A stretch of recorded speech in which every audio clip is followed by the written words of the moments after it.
नमस्कार, अमर उजाला.com देख रहे हैं आप। आपके साथ मैं हूं सुमित चौधरी, मेरे साथ है मेरे सहयोगी वरुण।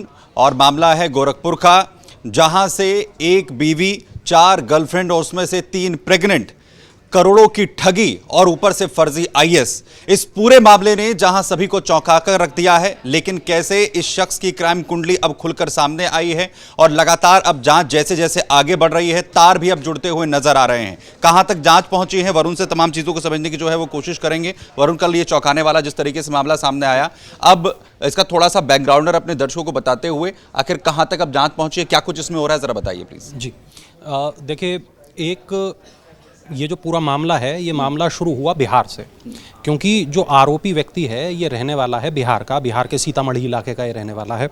और ये जो व्यक्ति है ये फर्जी आईएएस बन के ठगी को अंजाम देता था। कुल कितने की ठगी हुई है इसके बारे में अभी बहुत सटीक जानकारी नहीं मिल सकी है, लेकिन हाँ, ये आंकड़ा करोड़ों में हो सकता है। रिपोर्ट ये बताती है कि इस शख्स के पास कई गाड़ियां थीं, कुछ गाड़ियां ऐसी भी थीं जो इसे गिफ्ट में मिली हुई थीं। उन गाड़ियों की हनक दिखाता था, ये अपने साथ ये गनर रखता था, अपने साथ कुछ और कर्मचारी रखता था, जो फर्जी सरकारी कर्मचारी बनने का जो लोग नाटक किया करते थे। ये चूंकि खुद फर्जी आईएएस खुद को बता रहा था, तो अपने साथ एक लंबा चौड़ा स्टाफ इसने रखा हुआ था, जो लोग इस आईएएस का साथी, उसका कर्मचारी, सरकारी अधिकारी, वो लोग भी बनकर दिखा रहे होते थे। एक खास बात ये, इन्होंने एक ऑफिस खोल लिया और बताया कि ये केंद्र सरकार की तरफ से ये ऑफिस खुला हुआ है। इसके बाद में वहाँ पर ये जो अपने शिकार थे, जिन लोगों को जिनको ये ठगते थे, उनको मिलने के लिए बुलाते थे, वहाँ पर जो अंदर पूरा सेटअप था वो पूरा एक उसी तरीके का ऑफिस था जैसा एक सरकारी अधिकारी का ऑफिस होता है, एक आईएएस का ऑफिस होता है। अब चूंकि बाहर अगर 4 गाड़ियां खड़ी हैं, उन पर नीली बत्ती लगी हुई है, उस पर सरकारी जो प्लेट्स हैं वो लगी हुई हैं, वहाँ पर बड़ा बड़ा आईएएस लिखा हुआ है। इसके अलावा जो सरकारी मोहर हैं वो लगी हुई हैं, दीवारों पर तस्वीरें हैं जिसमें तमाम लोगों के साथ वो दिखाई दे रहा है। इसके अलावा जो उसके व्हाट्सएप स्टेटस होते थे उसमें वो मीटिंग्स लेता हुआ दिखाई देता था। लेकिन ये जो तमाम चीज़ें हैं, ये जो बनी थी सुमित, ये बनी थी एआई की मदद से। ये सारी चीज़ें फर्जी थी।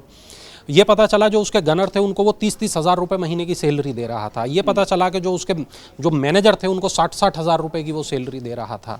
जो उसने ऑफिस किराए पर ले रखा था उसकी भारी भरकम वो रकम चुका रहा था। जो उसके पास में गाड़ियाँ थीं उनको किराए पर उसने ले रखा था। तो उसकी पूरी लाइफ स्टाइल उस तरीके की थी कि वो 5-7 लाख रुपये महीना इन सब चीज़ों पर खर्च कर रहा था।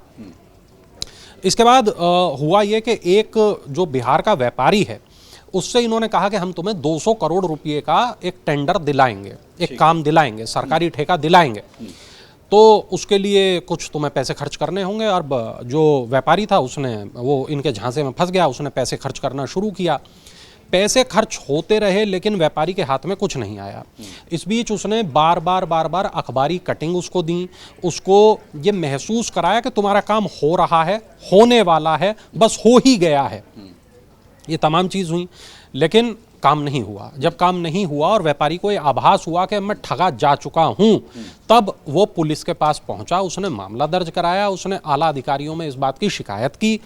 अब उसके बाद में फर्जी आईएएस को गिरफ्तार कर लिया गया, इसके साले को गिरफ्तार किया गया, साले के दोस्त को गिरफ्तार किया गया। अब जब ये पूरा मामला खुलने लगा सुमित, तब ये पता चला कि इस आदमी की शादी हो चुकी है, एक पत्नी इसके पास में है। ये वो महिला है जिसको लेकर जिसके साथ ये प्रेम में था, जिसको लेकर ये भाग गया था, दोनों ने भागकर शादी की थी। इसके बाद ये पता चला कि इसके सोशल मीडिया पर कई महिलाओं के साथ संबंध हैं, जिसमें से 4 गर्लफ्रेंड्स के बारे में पता चला, जिसमें से 3 जो इस वक्त हैं वो प्रेग्नेंट हैं। ये पता चला जो इसकी व्हाट्सएप कॉल्स हैं, जो डिटेल्स जो सामने निकल कर आई, जो तस्वीरें इसके फ़ोन से बरामद हुई, जो डिटेल इसके फ़ोन से मिला, वो बहुत चौंकाने वाला था। ये भी पता चला कि जो इसका साला है वो इसको सोशल मीडिया पर प्रमोट करने का काम किया करता था। ये भी पता चला कि जो इसके साले का दोस्त है उसने यूपी में इसका नेटवर्क बनाने में इसकी मदद की। अब इसका जो नेटवर्क है सुमित, वो न केवल बिहार में था, वो यूपी में था, वो मध्य प्रदेश में था, और भी कुछ जो आसपास के राज्य हैं वहाँ पर भी इसका जो नेटवर्क है वो बना हुआ था। एक बात ये भी पता चलती है इस शख्स के बारे में कि इस शख्स ने कई लोगों को अपना पहले शिकार बनाया है। कुछ कुछ पैसे लोगों से लिए हैं और बाद में उनको जान से मारने की धमकी देकर उनका मुंह बंद करा दिया गया, खामोश करा दिया गया।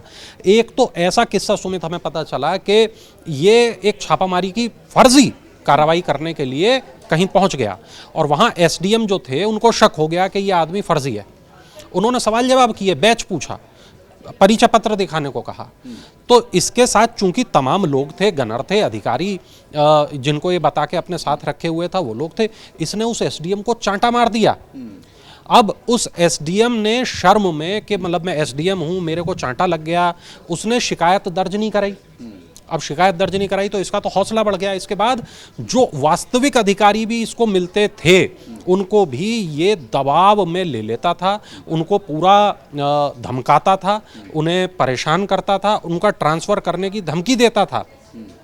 तो ये तमाम चीज़ें सुमित हो रही थी। इसके बाद में जब इसके राज खुलने लगे हैं अब, तो इनको न्यायालय में पेश किया गया है, इनको जेल भेज दिया गया है, इनको रिमांड पे लिया जाएगा, इनसे पूछताछ की जाएगी।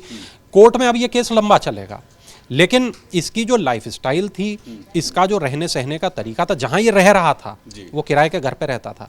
इसने बताया कि मैं बहुत ज़रूरी काम से यहाँ आया हुआ हूँ और काम निपटाने के बाद में मैं चला जाऊँगा। तो घर के बाहर 4 गाड़ियाँ खड़ी हैं, बड़ी गाड़ियाँ खड़ी हैं, उस पर लाल और नीली बत्तियाँ लगी हुई हैं, उसके बाहर में गार्ड खड़े हुए। अच्छा, जो इसके गार्ड थे वो आसाम के थे, वो पश्चिम बंगाल के थे, उनके साथ थोड़ा लैंग्वेज की दिक्कत थी। तो होता क्या था कि जो यूपी के लोग हैं वो बहुत ज़्यादा इस भाषा को नहीं समझ पा रहे थे, जो वो एसएमईज़ में बात कर रहे थे या अपनी लोकल लैंग्वेज में जो वो बात कर रहे थे, तो इसका भी इसको फ़ायदा मिलता था। वो लोग किसी से ज़्यादा घुलते मिलते नहीं थे, तो वो इसके विश्वास पात्र बने हुए लोग थे। इसके अलावा जो डॉक्यूमेंट इसके पास में थे वो सारे एआई से, पहले क्या होता था पुराने ज़माने में कि जब डॉक्यूमेंट बनते थे, मोहर बनती थी, तो वो बड़ा उसके लिए काम करना पड़ता था। उसका हर एक चीज़ वैसी होनी चाहिए, आसान नहीं था उन डॉक्यूमेंट्स को बनाना। उसके लिए बहुत लोग लगते थे, लेकिन जब से एआई का इस्तेमाल होने लगा वो डॉक्यूमेंट बनाना इस आदमी के लिए आसान हो गया। तो वो डॉक्यूमेंट बनाता था और डॉक्यूमेंट दिखाकर कई तरीके के फर्जीवाड़े भी ये किया करता था, ये भी पता चल रहा है। तो अब तक इस मामले में टोटल 3 गिरफ्तारी हुई हैं।